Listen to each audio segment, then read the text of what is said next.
வரதுக்கு முன்னாடி எனக்கு ஓட்டல் கொஞ்சம் தெரியும், ஓட்டிட்டு இருந்தேன். அதுதான் கரெக்ட்னு நினைச்சு நான் ஓட்டிட்டு இருந்தேன். ஆனா இங்க வந்ததுக்கு அப்புறம் தான் டிரைவிங்ல இவ்வளவு நுணுக்கங்கள், டெக்னிக்ஸ், சின்ன சின்ன ஃபார்முலாஸ் அதெல்லாம் எவ்வளவு தூரம் ஹெல்ப் பண்ணும். டிஃப்ரெண்ட் டெக்னிக்ஸ், அதனால நம்ம டிரைவிங் பேட்டர்னே சேஞ்ச் ஆகுது.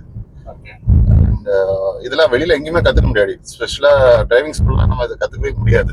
அவங்க ஜஸ்ட் சொல்லி தந்துட்டு அனுப்பதான் பார்ப்பாங்க. பட் ப்ராப்பரா ஓட்டுறதுக்கு, ப்ரொஃபஷனலா கார் ஓட்டணும்னா நம்ம Raghu sir, professional car trainer sir மாதிரி எங்கேயுமே இல்லை எனக்கு தெரிஞ்சு. அவ்வளோ நல்ல ட்ரைனிங் கொடுப்பாரு சார். சின்ன சின்ன விஷயங்கள் தான் நிறைய இருக்கும், ஆனா அதுல அவ்வளோ விஷயங்கள் அடங்கி இருக்கும். நம்மளோட டிரைவிங் பேட்டர்னே சேஞ்ச் ஆயிடும். கரெக்டா ஓட்டுவோம், நம்ம ஒரு நம்பிக்கை வரும். இவ்வளவு கரெக்டா நம்ம ஓட்டுறோங்கிற நம்பிக்கை வரும். இதுக்கு முன்னாடி ஏனதானும் ஓட்டிட்டு இருப்போம். எல்லாரும் நிறைய ஃப்ரெண்ட்ஸ் சொல்லி தரது, கிளாஸ்ல உள்ளதெல்லாம் தெரிஞ்சு ஓட்டிட்டு இருப்போம். ஆனா சார் சொல்லி தர டெக்னிக்ஸ் வந்து உண்மையிலேயே mind blowing. Thanks to Raghu sir, professional car trainers.